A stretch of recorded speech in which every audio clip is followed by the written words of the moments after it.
ঠান্ডার সময়, এখন রোজা রাখতে খুব মজা হবে, তাই না? খুব মজার রোজা। কিন্তু এই রোজা যখন জুন মাস আর জুলাই মাসে আসবে, তখন টের পায় মানুষ রোজা কাহাকে বলে।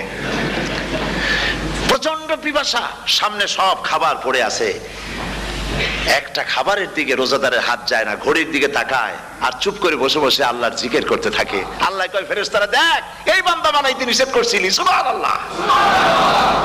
আল্লাহ খুশি হয়ে যান। রোজাদার অপেক্ষা করতে থাকে, ঠিক যখন কাটায় কাটায় সময়টা এসে গেছে, তখন আল্লাহর নাম করে খুরমা দিয়ে পানি দিয়ে ইফতার শুরু করে দিল। আল্লাহ পাক খুশি হয়ে গেলেন। এই যে ইফতার, সারাদিন রোজা রাখা ইফতার করায় যে মজা, রোজা রাখলো না এরকম লোকেরাও কিন্তু ইফতার করে, করে না?